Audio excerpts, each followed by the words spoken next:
ఆయన పేరు పరిశుద్ధమైనది, ఆయన నామము పూజింపదగినది.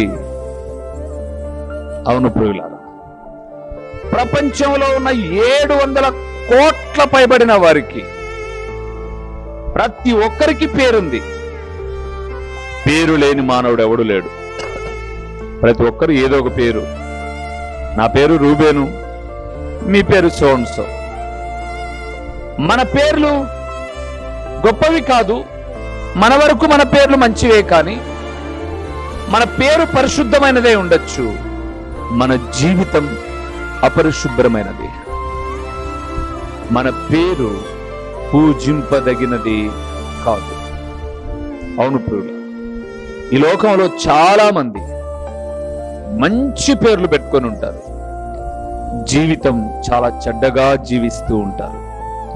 కానీ దేవుని పేరులో ఏదైతే ఉందో అది అక్షరాల నెరవేర్చబడినది.